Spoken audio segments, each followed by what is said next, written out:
BNR gold and diamonds తరుగు తక్కువ బంగారం ఎక్కువ. ఇప్పుడు మన వైజాగ్ లో జూలై 24న గ్రాండ్ ఓపెనింగ్.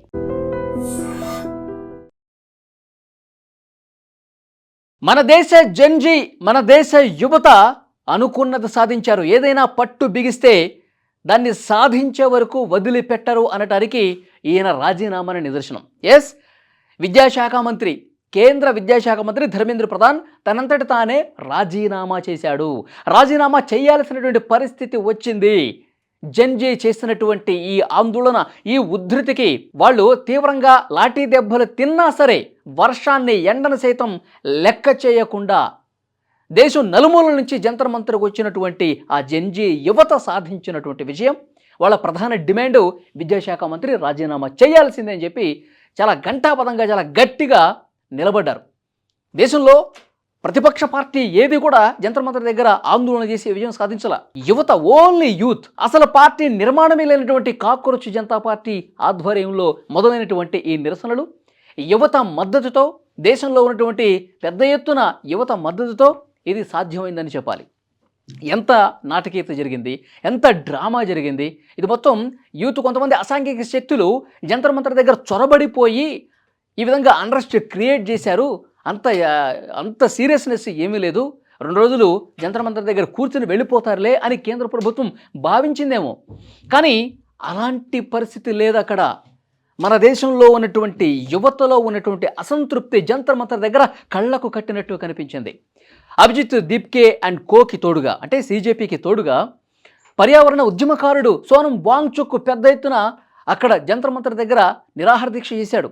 20 రోజులకు పైగా పచ్చి మంచినీళ్ళు కూడా ముట్టుకోకుండా నిరాహార దీక్ష చేస్తే ఆయన ఆరోగ్యానికి సంబంధించి ఆందోళనకర పరిస్థితి ఏర్పడితే వెంటనే కోర్టులు కూడా కలగజేసుకొని ప్రభుత్వం బాధ్యత, సోనం వాంగ్చుక్ ఆరోగ్యాన్ని కాపాడాల్సినటువంటి బాధ్యత ప్రభుత్వానిదే అని చెప్పి చాలా స్పష్టంగా హైకోర్టు డైరెక్షన్ కూడా ఇచ్చింది. వెంటనే ఆయన ఆసుపత్రికి తీసుకెళ్ళిపోయి అక్కడ చికిత్స ప్రారంభించిన, నేను చికిత్స మీరు ప్రారంభించినా సరే దీక్షను మాత్రం విరమించేది లేదు అని చెప్పి ఘంటాపథంగా ఆయన అక్కడ కూర్చున్నాడు. తర్వాత అతన్ని ఆసుపత్రికి తీసుకెళ్లిన తర్వాత కూడా ఇక్కడ ఉన్నటువంటి యువత మాత్రం ఒకే స్టాండ్ మీద కట్టుబడి ఉన్నారు. మావి ప్రధానంగా 3 డిమాండ్లు. ఒకటి, ధర్మేంద్ర ప్రధాన్, ఆయనదే నైతిక బాధ్యత కాబట్టి ఆయన రిజైన్ చేయాల్సిందే. రెండవ డిమాండ్ ఏంటి, ఇక్కడ ఆందోళన చేస్తున్నటువంటి యువత ఎవరైతే ఉన్నారో వాళ్ళ మీద పెట్టినటువంటి కేసుల్ని వెంటనే వెనక్కి తీసుకోవాలి. ఇంకొక డిమాండ్ ఏంటి, ఎవరైతే ఈ పేపర్ లీక్ కావటం వల్ల విద్యార్థులు మళ్ళీసారి ఎగ్జామ్ రాయాలని చెప్పి ఆ మెంటల్ టెన్షన్కి గురైపోయి ఇక ఈ సిస్టాన్ని మనం మార్చలేము, ఇంత చదివి వేస్ట్ అయిపోయింది, ఇక మనకు జీవితమే లేదని చెప్పి వాళ్ళు మనస్తాపానికి గురై 10ల సంఖ్యలో విద్యార్థులు నీట్ పేపర్ లీకేజీ వల్ల చనిపోయారు. ఆ కుటుంబాలకి ₹1,00,00,000 పరిహారం అందించాలని చెప్పి ఈ 3 డిమాండ్స్ పెట్టి పెద్ద ఎత్తున ఆందోళన చేసిందండి దేశ యువత. దేశ యువత అంటే ఓన్లీ ఢిల్లీలో ఉన్నటువంటి అక్కడ చదువుకున్నటువంటి విద్యార్థులే కాదు, ముంబైలో చేశారు, హైదరాబాద్లో చేశారు, పూణేలో చేశారు, బెంగళూరులో చేశారు. దేశం నలుమూలల ప్రతి చోట కూడా అక్కడ ఆయా నగరాల్లో చేయడంతో పాటు అక్కడి నుంచి పెద్ద ఎత్తున తరలి వచ్చారండి ఢిల్లీకి, జంతర్ మంతర్ దగ్గరికి. వాళ్ళలో అంత ఆగ్రహం ఎందుకు కట్టలు దించుకుందో తెలుసా? వాళ్ళకి అంత కోపం రావడానికి కారణం ఏంటో తెలుసా? 2026 ఈ సంవత్సరమే మొదటిసారి కాదు పేపర్ లీక్ కావటం, 2024లో కూడా లీక్ అయింది, అంతకుముందు కూడా లీక్ అయింది. అంటే మన దేశంలో ఉన్నటువంటి ఎడ్యుకేషన్ సిస్టాన్ని మార్చాల్సినటువంటి అవసరం లేదా? కొంత పారదర్శకతను పెంచాల్సినటువంటి అవసరం లేదా? విద్యార్థుల జీవితాలను ఎన్ని సంవత్సరాలు, ఇంకెంత కాలం నాశనం చేస్తారు? ఈ వ్యవస్థ మారాల్సిందే. ఒక్కసారి దేశ యువత సీరియస్గా స్పందిస్తే రాజీనామాలు వాళ్ళంతటి వాళ్ళే చేయాల్సినటువంటి పరిస్థితి వస్తుంది అనటానికి డెఫినెట్గా ఇదొక నిదర్శనంగా కనిపిస్తుంది. కానీ ఇప్పుడు ఇతను రాజీనామా చేస్తే పరిష్కారం దొరుకుతుందా? సో చాలామంది మేధావులు కూడా ప్రధానంగా క్వశ్చన్ చేసేది, ఎస్, నైతిక బాధ్యత వహించాలి, ఇతను రాజీనామా చేస్తే కేంద్ర ప్రభుత్వంలో, కేంద్ర ప్రభుత్వ పెద్దల్లో, కేంద్ర మంత్రుల్లో డెఫినెట్గా ఒక బాధ్యత, ఒక భయం అనేది క్రియేట్ అవుతుంది. సో డెఫినెట్గా యువత సాధించినటువంటి విజయమే. కానీ అసలు పరిష్కారం ఏంటి? పేపర్లు లీక్ కాకుండా ఉండాలంటే అసలు ఏం చేయాలి? ఎలాంటి బాధ్యతలు కలిగి ఉండాలి? ఎలాంటి పర్యవేక్షణ ఉండాలి? అసలు ఈ పేపర్ లీకేజ్కు సంబంధించి కింద ఉన్నటువంటి రూట్ కాజెస్ ఏంటి? క్షేత్రస్థాయిలో ఉన్నటువంటి ఆ పరిణామాలు ఏంటి? పేపర్లు అసలు ఎందుకు లీక్ అవుతున్నాయి? ఎక్కడ నిర్లిప్తత ఉంది? ఎక్కడ నిర్లక్ష్యం ఉంది?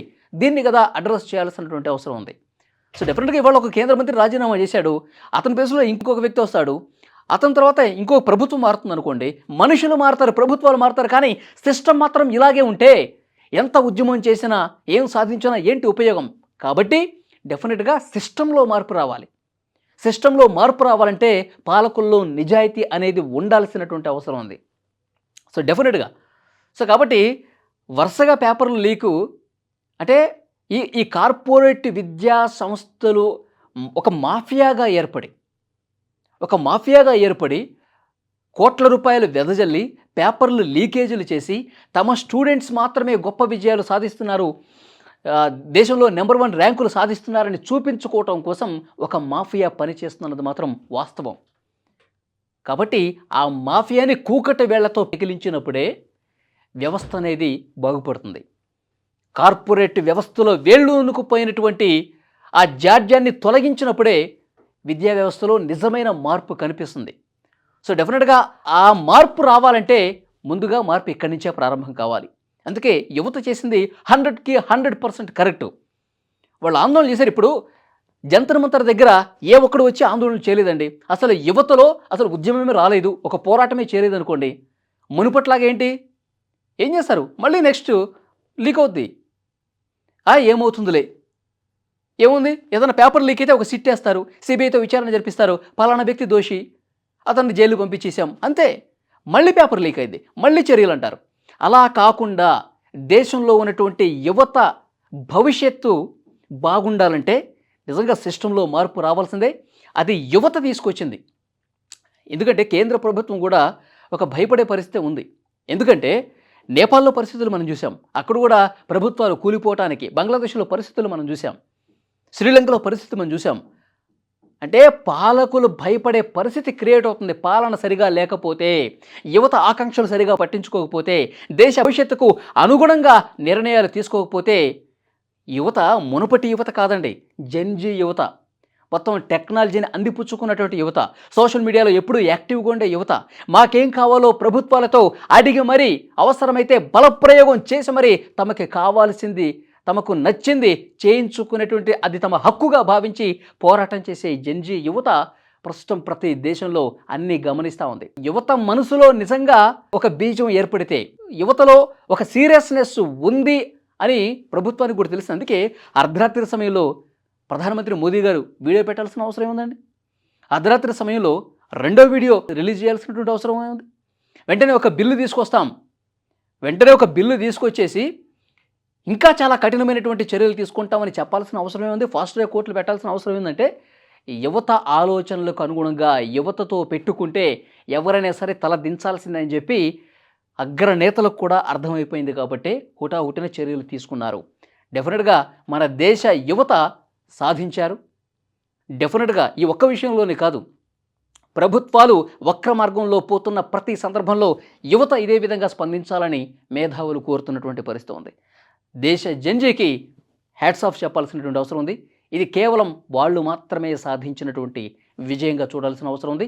వాళ్ళకొక ప్లాట్ఫామ్గా ఉపయోగపడిన సీజేపీని కూడా ఈ సందర్భంగా అభినందనలు తెలియజేయాల్సినటువంటి అవసరం ఉంది. ఈ వీడియో మీద తప్పకుండా మీ అభిప్రాయం కామెంట్ చేయండి.